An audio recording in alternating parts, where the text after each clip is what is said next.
welcome to the cast. We are so glad that you are here to join again for another episode with all of us. My name is Emily. Gary is here, my co-host, along with Pastor Chris and his wife Amy. So you've kind of gotten familiar with our faces the last couple episodes.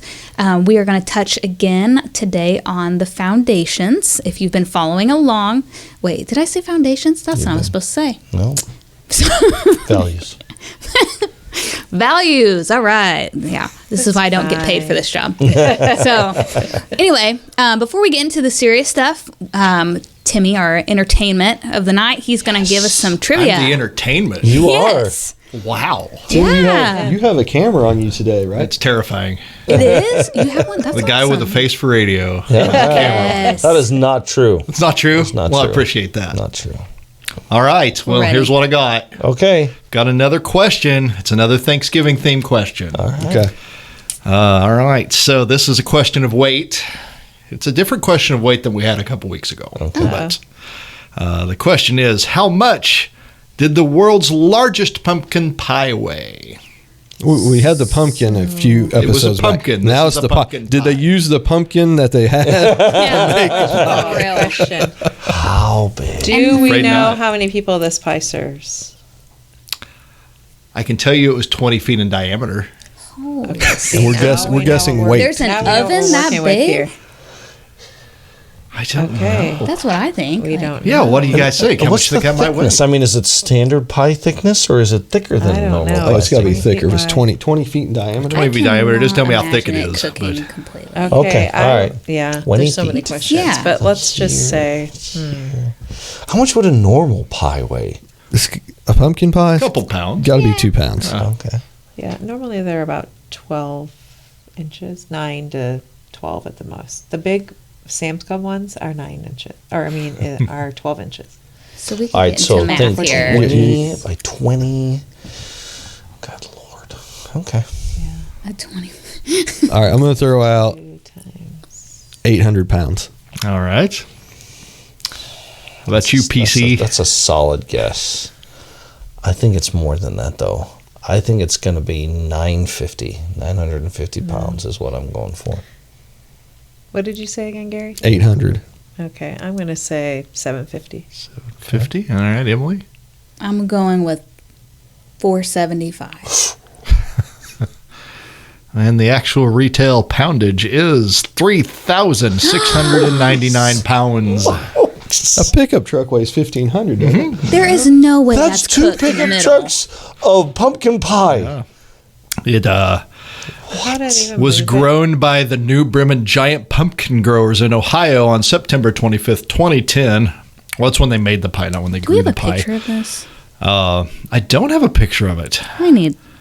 But it was made with 197 cans of pumpkin, which feels like cheating to me. 200 dozen eggs, 100 gallons of evaporated milk, 525 pounds of sugar, 3 pounds of See, pumpkin that's pie right. spice, Oh, and no. 7 pounds of salt. And if you add all that up, does that equal 3,000 pounds? It must. There's no way. Do they? So what did it come out of?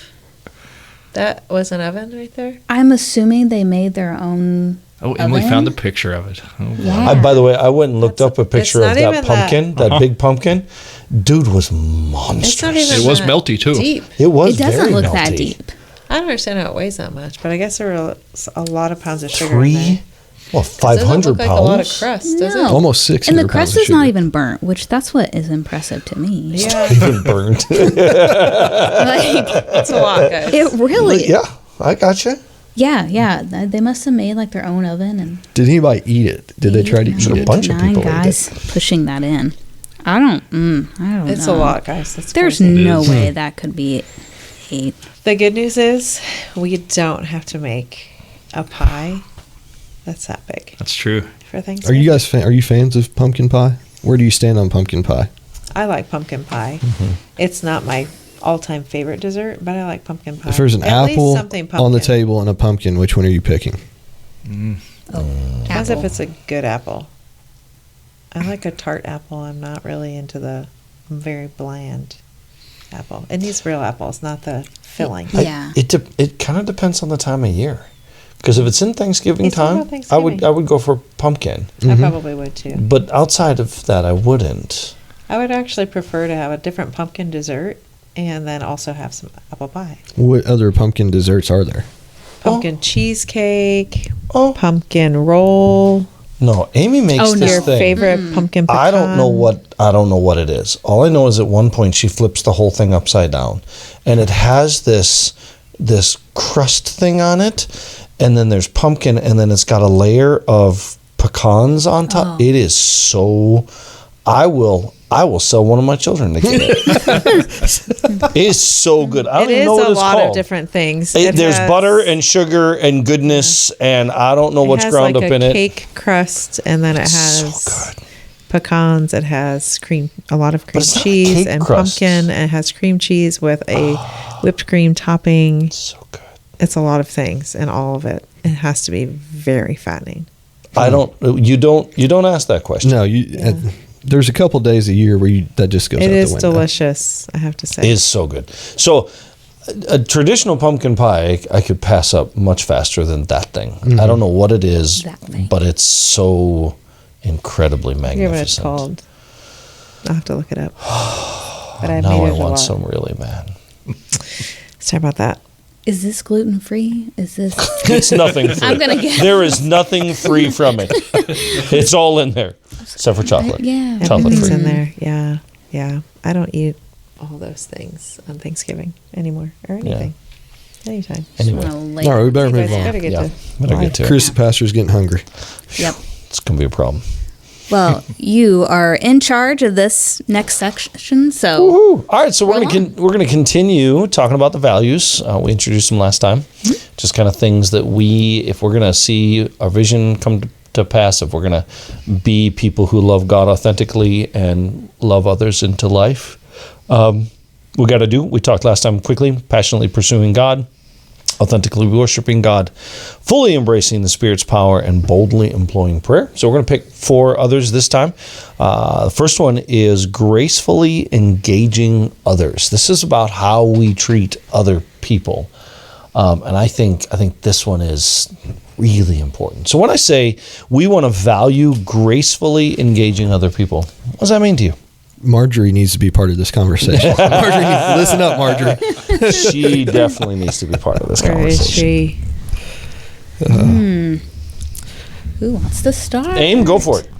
Lead us to victory. Okay, well, I mean, there's so many directions that we could be engaging others. My first question, before I answer this question, is: are you talking about others inside of our church body, or all of the others? Yes. Okay, great. Well, we want to get people to be connected to this body. We aren't just looking to have people just come and sit and leave and just not really feel like they're a part. And so we want to engage others by bringing them along with us. We want them to be connected. We want to have community. We want to have people participating and be a part of what's going on. So I think we want to work to engage others to be a part, like participating and be a part of the body. Yeah. Where we're all, I mean, obviously we're all gifted with different abilities and things that we can do. We're all at varying levels of understanding Jesus and where we are in our walk with the Lord. So everyone's has different things to offer and different things that they maybe want to participate in or be engaged inside of. But the first thought that I had is that we want to get people to be a part of and participating and part of the body. We also want to engage others by going to other people. And we're not just in relationship with Jesus for ourselves so that we can enjoy him all for ourselves, but also so that we can be sharing him with other people. So we want to be gracefully, when I think of gracefully engaging others, it's that we're carefully, not like banging them over the heads, like, hey, why aren't you, coming to church or loving Jesus, or where are you in your walk with him? But just like, in a natural, organic way, sharing Jesus with them, and maybe being bold about it, but in a loving, compassionate way. You're not posting "turn before you burn" posts on Facebook. Turn Yeah, before see, you that burn. is not. I have not heard that. That is one. where we cannot use the word gracefully if we're going to be using engaging others. I don't know how effective social media blasts are in any way, shape, or form. But maybe they could be effective if you're doing it gracefully. But engaging others, to me, is like it's a participatory thing. We're going to have a conversation, or we're going to, whatever. Yeah. I've said it before, and here I'll say it again. Pastor Steve told me once that you earn the right to speak into people's lives. And I feel there are some people in the church that I could probably go to if I needed to encourage them to maybe do things differently. But there's people that I'm not close enough to approach in that regard. That's the way I feel about it. So I would try to think about that first before I went to anybody. Is this somebody that I'm close enough to, that I have a strong enough relationship with to speak to? Emily, what do you think? For me, I don't know how to explain it, kind of my thought process. I want to take into account when I engage others, I want to go in knowing that I know nothing about their background. So I know I'm not, banging them over the head like, come on, get with it. Because they could be starting from the very beginning. They could be at their lowest point, and so you just want to be so graceful and careful how you approach them. Like it says here, you had put down, we are all created in God's image and are worthy of compassion, acceptance, kindness, and forgiveness. We all come to church because we need all of those. And so for me, I just want to engage others knowing that we all have a story. And we may not all know what those stories are. So I want to make sure that we do live out the compassion, the acceptance, the kindness, and the forgiveness. And like you had mentioned previously a couple times, it's harder for those that have been here for longer to be more graceful and on people. So yeah, for me, I need to go in with a clear mind who I'm engaging with and make sure, one, I'm the same with everybody, but two, not to be quick to push them into this or that or get it right, because I sure as heck don't have it right. But anyway, that's just my thoughts. Yeah, I think for me, as we start with this, and I'm going to follow with another question. There's two parts to this statement. The engaging others implies that we do go to other people. Like, God's not called us to sit by ourselves in our own little room and never talk to anybody, never whatever. So I think the first part of that is that God's called us to engage. He's sending us to people. But how we go matters. And that to me is the second side of it. That's the grace side. And you hear the word graceful, it's full of grace.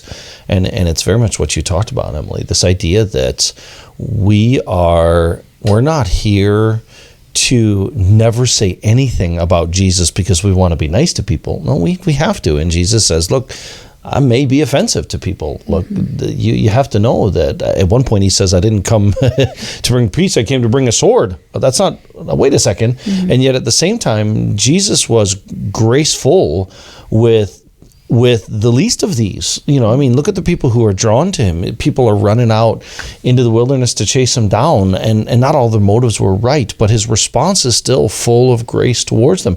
He never fails to speak truth. He says, hey, don't don't sin anymore. But he does it in a way that draws people into him as opposed to rejecting people from him. And at times I think that we, in our rightness, feel like we can just say it however we want to say it. It is right. If you don't know Jesus, there is an eternity without him. That's truth. But how you say it has to be covered in grace. It has to be measured in grace. When I go to somebody who's doing things that are going to lead them away from life in Christ, I need to engage them and say, hey, my friend, where your head is taking you away from him and you need to head towards him. There is correction in Christ. That verse about the speck of dust and the plank, it says, take out the plank in your own eye before you address your brother. It doesn't say never address your brother, but it's how we do it. And I think the taking out of the plank is exactly what you said. Man, I'm a human. I'm not perfect. So I'm not going to approach you like you should be perfect. I think in church we get into error when we forget it's full of people. Church are full of hypocrites. Well, yeah, but aren't you one?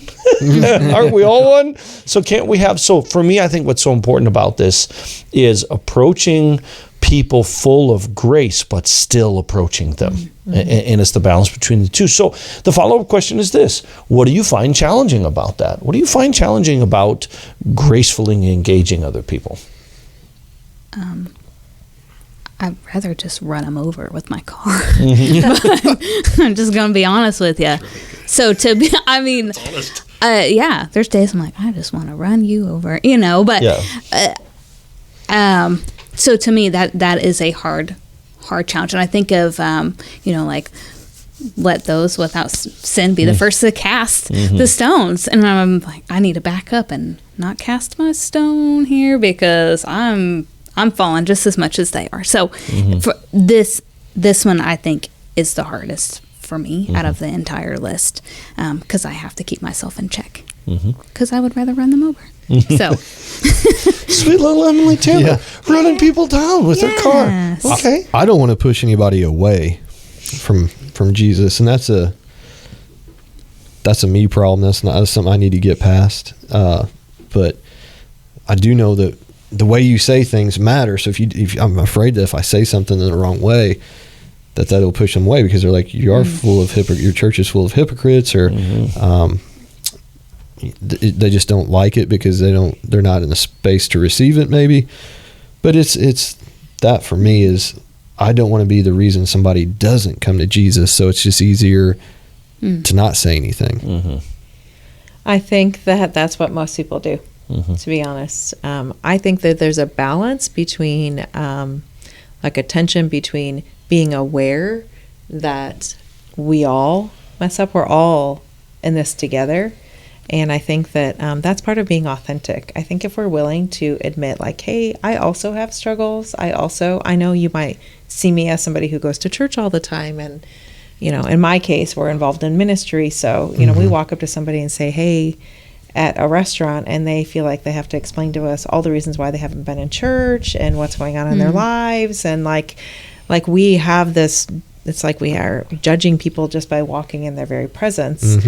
And that's just not how we are. That's not what we're thinking. That's not what we're walking up and like, hey, that's not our first thought. I mean, if somebody's like living crazy, we may have a lot of concern because we love people and we really don't want them to be hurting themselves and running away from Jesus. But it's not like that. So I think that or I'll speak for myself, I recognize that I'm not perfect, and I really want to break down the walls of trying to have this mask on all the time, where we are sending out this perception that we have it all together and we wish that you would also have it all together. Do we need grace because there's people who aren't super kind or cool or whatever? Yeah. And they're not just like us? Yeah. But at the same time, I also realize that it took someone else's grace to bring me to where I am today, to walk with me, to be willing to mentor me and encourage me and disciple me. And so I try to remember where I came from.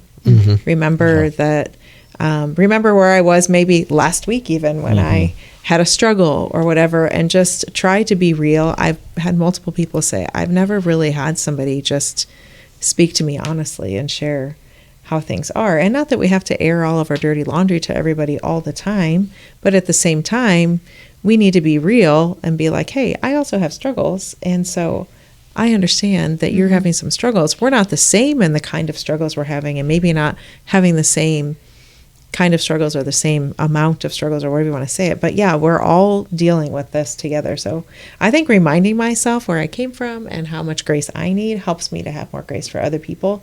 But also at some point, we just have to be brave, Gary, and take the leap and take a chance. Because part of it is we don't like rejection. We don't like feeling stupid. Yeah. We don't want people to be like, why would you ever say that? Or whatever we think that they might say or do. But the majority of the time, I found that even if people don't respond and that they listen and do what we say, they're usually grateful that we tried. I've been very surprised sometimes when I open my mouth and the person that I talked to just started sobbing, like, They were just waiting for someone to say something because we noticed they were hurting or whatever. And it led to a conversation way beyond what I ever imagined. I just smiled and like, are you okay? You don't seem like you're okay. And then, So I think that people want us to care. They want us to notice. Maybe they don't want us to force them to pray a salvation prayer right away, but they want us to care about them and notice. I think for me, this deal boils down to simply being kind. Like, kindness doesn't ignore when someone is doing things that's going to harm themselves, but kindness considers how they say it. I think that Christians ought to be the kindest people on the planet, but it doesn't mean we don't say hard things. It doesn't mean we don't confront, because that seems to be the dichotomy there. Either I tell you you're sinning and going to hell, or I never say anything to you. And I'm like, why are those the two extremes? In my kindness, I can say, hey, my friend, what you're doing is going to take you places you don't want to go. And yet I also know if I never say to somebody, hey, where your head is wrong. I mean, it's that old adage of, what are people going to say to me when they get to heaven and be like, you knew and you said nothing to me? And I'm like, there is that. And yet I've seen people be like, standing on street corners with signs that say horrible things. I'm like, that's not very kind. Right. It might be true, but it's not very kind. And yet saying nothing is equally as unkind when there are spiritual realities. There is an eternity. There is a Heavenly Father who wants to have relationship. So to me, I boil this one down as just be kind. When someone comes to you confessing sin, you don't got to ignore it, but be kind. When you need to confront somebody, when you need to step into whatever, I think if we could be kind, love, joy, peace, patience. Kind, it's in there. It's one of them. That I think we would, why Jesus says crazy things, and yet people flock to him. And to me, I'm like, they found someone who's kind enough to say the true thing, but kind enough to say it in a way that doesn't make me feel like I'm a moron. It makes me feel like, I can have something more. I can do something more. I can be something more. So for me, be kind. Be kind. Which all of this kind of leads to the next one.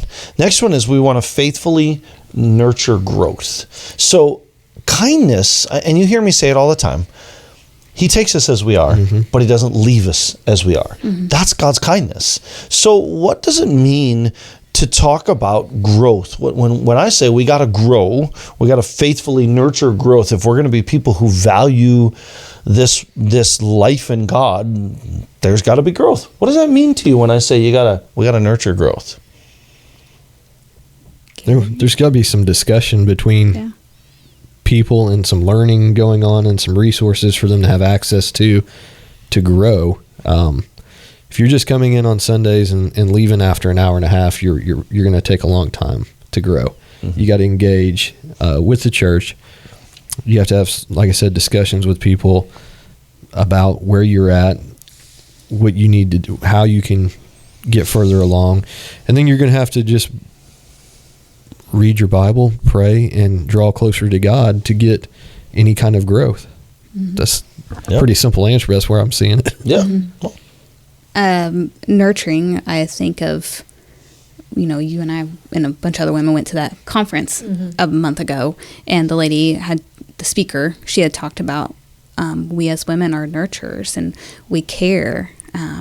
When you want to see something flourish, you're going to care about it. You're going to watch over it. And so for me, if you value the growth, whether it's, in yourself or seeing somebody else grow in Jesus, you're going to want to kind of nurture them or nurture, yourself, your heart, the position of your heart.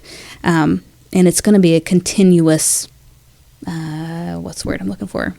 Discipline, I guess. But a continuous action. And so to me, it's just, I think of like a fire or something. You just keep it burning and you nurture it and you feed it.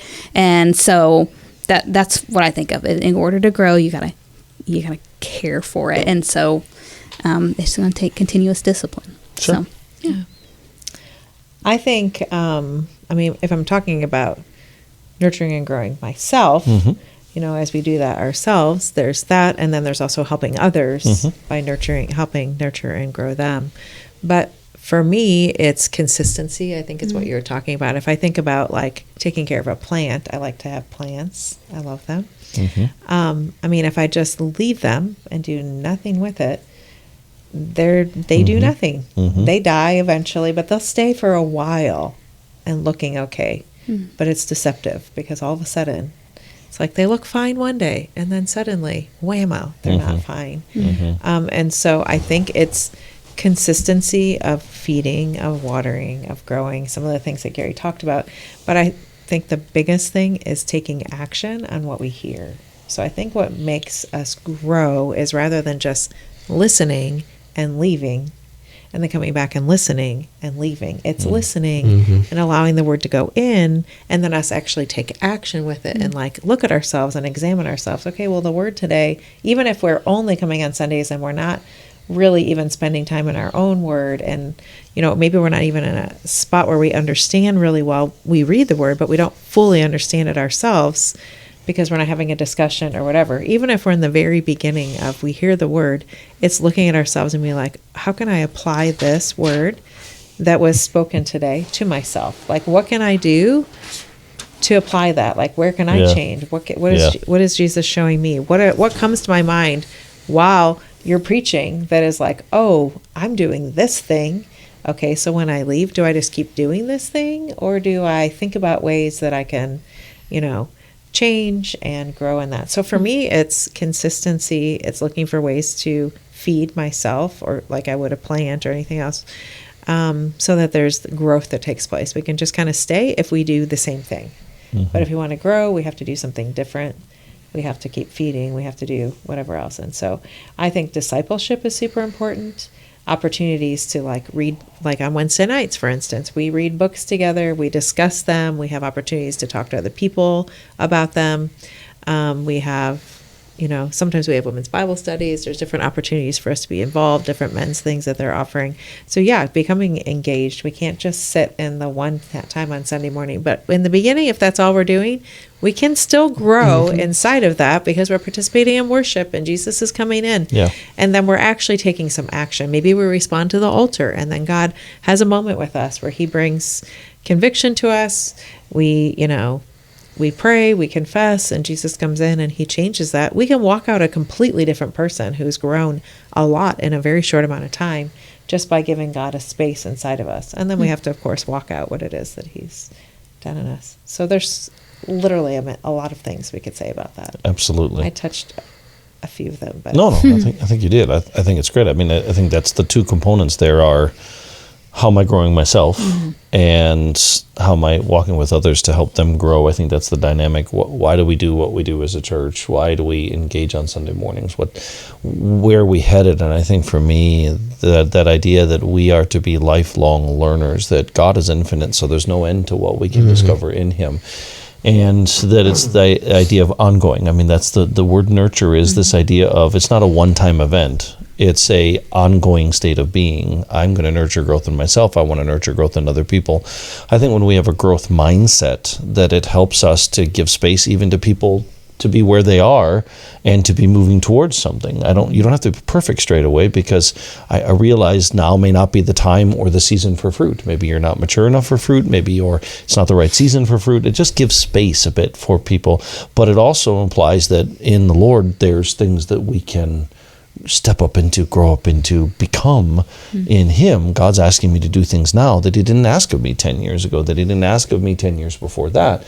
And yet, how fun is it and cool is it that I get to do the things that I get to do now? So I think that's all of it. What do you guys find as challenges to growth? Your own, maybe let's narrow it down. What do you find challenges in your own personal growth?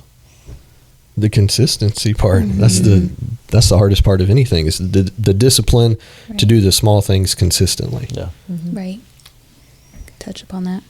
Well, and what's interesting, and I knew that'd be the answer, but it's sometimes that's all of our issue. Yeah. Like we all feel guilty. I didn't read my Bible, 8 hours every day, all day long, or I think that's all of us. That's the human condition. Consistency is the deal.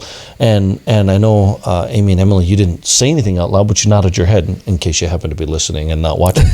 That's true of all of us. Consistency is the issue. But when long-term growth is the goal, then I'm not measuring it in minutes or hours or days. I'm measuring it in months and years. And I think that eases a little bit of the pressure while also inspiring us to keep going in it. I think of two things in that area. Growth is uncomfortable, period. Yeah. When we're trying to grow, like if we're trying to work out and we're building muscle, that's uncomfortable. We don't do that easily. I don't know much about that. Okay, me either. But it takes consistency. It takes, doing it. If we keep going, we keep doing it. I made a comment about if you go to the gym like once a week, then you just keep hurting all the time. But if you go consistently and when you're hurting the most, if you work out again, that is actually the antidote to the problem is just to keep doing it. And so that encourages a consistency. And when you start to see results, you see growth, you want to do more. So there's encouragement in that. But the stretching and learning and doing more and growing is uncomfortable a lot of the time. But it's also exciting. I mean, in the areas that I can look back and see where the most growth was. I'm like, man, that was so scary at first. I'm thinking for you guys with starting the podcast, that was scary. That was a big growth. Yeah. I mean, it was a big growth move. You're preparing, you're thinking of ideas, you're doing whatever.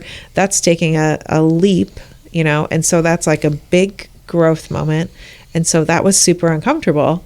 And yet, as you start doing it, then you see the results and you're like, okay, this is cool. Now I'm starting to see fruit. So it encourages you to do something more, and then there's more growth. So I think growth, when you see growth, you see results, you're encouraged to do more. Absolutely. I think at the same time, it's going to be uncomfortable some of the time because that's the nature of growth. It is uncomfortable to grow.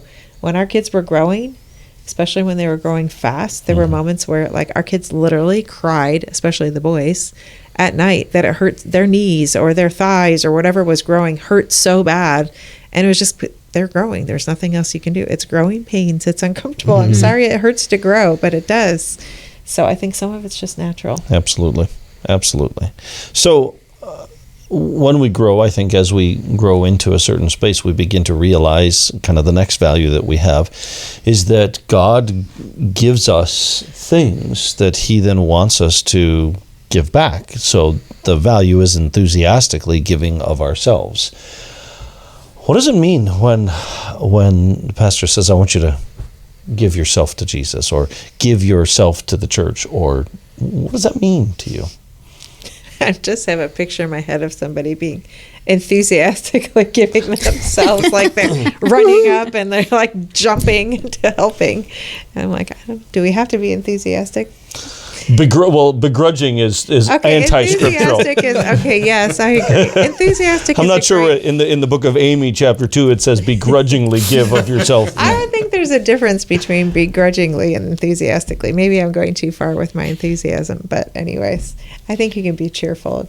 A cheerful giver of yourself, but enthusiasm, I feel like we're really jumping on the trampoline. Seems like we're starting into something here. Maybe you don't want to be enthusiastic for Jesus. Maybe not. I don't know. Giving of myself, yeah, enthusiastically. I actually love to serve, so it's not super hard for me to be enthusiastic about it. But I think it's just similar to what I just said. As you start to give of yourself, you realize like, hey, I thought I was going into this like, oh, I have to go work and I'm going to go do this thing, whatever you're doing to serve him. Maybe you're going and serving some food to some people who need some help at some point. Well, you leave feeling like so much more blessed than you ever could have been by giving to these people because God did really cool things for you by, watching the way you're bless them. And God gives us back more than we ever pour out. It's a giving principle that's true financially, but it's also true of giving of ourselves. And when we go and serve kids in kids' church, I mean, Emily can probably speak to this. Yeah. Like, there'll be a lot of craziness, but also really cool moments where you're like, oh, wow, I would just watch the light bulb go off in that kid's mind, and they just learned something that was a principle that they can build the rest of their life on that's a huge thing. It seemed like it was small in the moment, but it's actually a really big thing. So yeah, holding babies and loving them in the nursery. At the end of the day, you're tired and whatever, but also you're like, I got to love on these babies, and the mom got to sit in church, and she hasn't not had to be with her baby any of the other 6 days of the week. Like, there's ways that you feel blessed by giving. So to me, I can get enthusiastic about it. I just have to not think of physically jumping up and down and going crazy about it. Sure. Yeah. I'm going to piggyback on that and correct. You probably know this story, so correct me if I'm wrong. But before we came to do this, Holly was listening to a reel, and it was about Billy Graham. And he and a friend, they were 14 years old, and they went to a tent revival, and they got there. Chairs there were nowhere to sit, so he started to leave with his friend, and an usher ran them down and said, no, we can find you a spot, and took them in and moved some people and got them 2 spots together. And the usher is the key part to that story.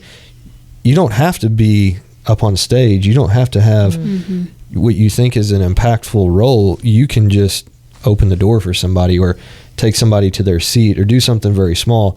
And you never know when that's going to change that person's life, and then they end up changing millions of people's lives. So, and the same true with Phil Robertson. You know, he was unreachable, and his sister wouldn't give up on him, and took a preacher to him in a bar, and he heard the gospel there, rejected it, but came back to it later because a preacher was willing to go out of state to talk to this guy that he didn't know. And touched millions of lives. So you never know how God's going to use you. Discover your talent, find your talent, whatever it may be. Everybody has a different talent, and you're only going to learn what yours is by trying to do it, figure it out. You're going to mess it up occasionally, but once you figure it out, lean into it and do it. Yeah. I mean, growing up, I've seen my grandparents play on the praise team at our old church. I seen, my mom sing on the praise team here, or my dad be a board member. And so it's just kind of, I don't know, it was a no-brainer, I guess, and be like, okay, you are supposed to give of yourself. And yes, there would be times of burnout and, or just being tired. And I'm sure you all, understand that. But at the same time, it is so rewarding to see something come about from that giving of yourself, like you said, whether it's financially or of your actions. And we had, in our Bible study, we had been reading this book, and this one part really stuck out to a lot of us. And it said, be sure to, something along the lines of like, be sure to leave a stone in that person's shoe. Because whether, it's somebody in the church or somebody outside the church, whoever you're serving or giving of yourself, that stone is going to stay with them. And if you have a rock in your shoe, it's annoying. It's going to stay there. It's not, it goes, I don't know, confusing my words, but it's very noticeable, I guess is what I want to say. You're not going to forget it. Yeah. And so, to me, I have to remind myself, am I leaving that stone in somebody's shoe later on? And so, because it is going to build the kingdom for God. So, that's my 2 cents. For me, I think enthusiasm is not, it's funny that you make it seem like I got to be running with my hair on fire. Enthusiasm is just an excitement for something, a passion. It kind of is similar to when we talked about passionately pursuing God.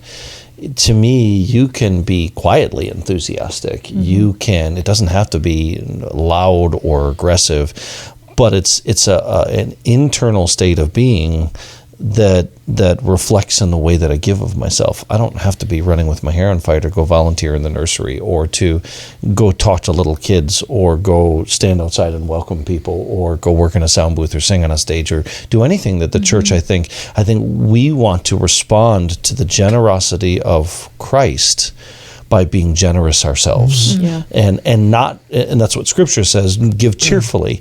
The meaning, look, understand what Christ has done for you. And so I can give of myself. Doesn't mean every moment and every second I'm enthusiastic. No, but I think it's a state of being on the inside. When I really love something, I give myself to it wholeheartedly. And so I give myself willingly, I give myself voluntarily. And it does, the church, it does include finances. I do think that tithes and offerings are a thing that Scripture instructs us to do. There is a financial component to it. But I think if people think I gave money, I'm done now. I think it's much, much more than that, that it's about a giving of myself in response to Christ being given to me. I'm going to give myself away. And that enthusiasm is not hair on fire. It's something deep inside me that almost becomes an unstoppable drive to give of myself because it's been given to me. And you're right, there are seasons. There are seasons where you give in different ways. There are seasons where I don't think anyone should ever just be a consumer in church for long periods of time, but there are even seasons where you're like, I need to sit for a minute and receive. And then eventually the Lord says, hey, it's time to stop receiving, now start giving. Although I would argue you should always be receiving and giving while you're doing that. But it's about this idea of we're not forced into doing it. We're doing it because of what Christ has done for us, and we're going to choose to do it. So the last one, let's touch on the last one, and that's intentionally reaching out. I think all of this leads us to a place, and we've touched on it along the way, so I don't know that we need to camp a long time here, but that we are recognizing God's call to us to go beyond ourselves with all of this. If I've pursued God, if I've met Him, if I worship Him, if I am full of the Spirit's power, if I'm praying things, if I'm being kind when it comes to other people and engaging them, when I'm growing myself, I'm helping other people grow, when I'm giving of myself, then I think there is a natural outflow of intentionally reaching beyond ourselves. What does it mean to you to say when I talk about reaching out beyond ourselves? What does that mean to you? What are some thoughts that come to you with that? Maybe that's nothing. For me, we had a conversation the other day in our office at work with some people, and just to hear other people's points of views in the church kind of helped build my growth a little bit. But it was like such a privilege to have that conversation with others and to kind of pour my perspective of church into them or of God, but I had to intentionally participate in that conversation. I mean, just if I knew if I was meant to make an impact on those people's lives, I had to intentionally say something and say my point of view. So that it's kind of get up and just be brave and start talking, with wisdom, of course. But yeah. Sure. And that's what I'd written down here too, is look for opportunities. You don't have to create the opportunity. Absolutely. Well, that's good. If you look for an opportunity, and also walk out what you believe. Our lives should reflect what we believe. And if we're doing that and that opportunity arises and we can step into it, then we're reaching out effectively to people. Absolutely. Babe.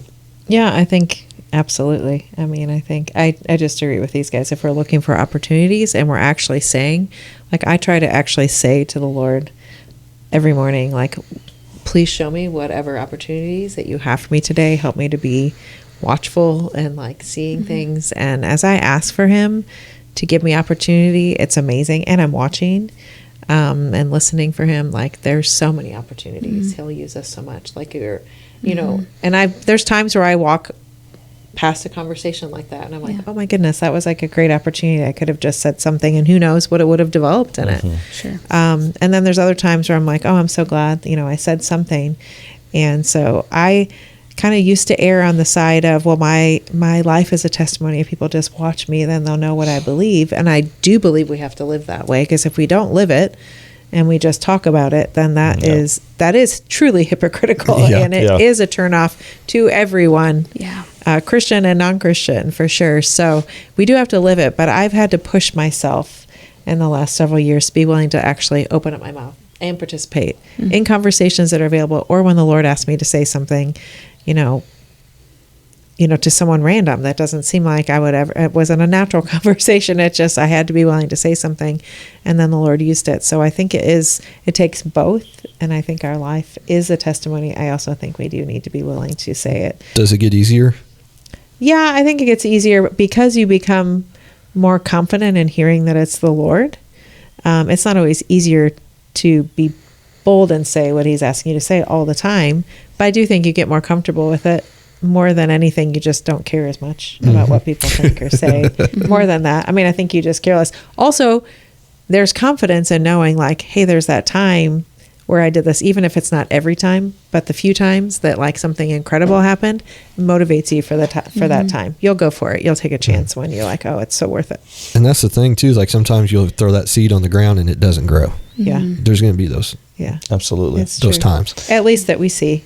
Mm-hmm. Yeah. Sometimes we're just one of the people throwing the seeds. Right. And then we get the cool moment where we walk up and we're like, oh, Yeah.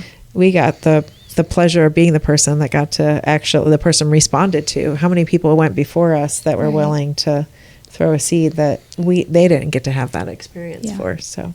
And those people are going to remember that, whether you threw the seed or you watered it or whatever in that stage, they're going to remember you no matter what. And for me personally, like real quick, I'll share it, but I remember when I was going to college at Anderson, and it was like move-in weekend, and I had to get a few more things at Walmart, and I was scared to death, and just a whole new life. And I remember my parents, went one direction, I went the other direction, but we kind of met back up, and we all noticed that there was two girls kind of staring at me, and wasn't sure what was going on. And all of a sudden they came over, and they said, you seem concerned, you seem worried.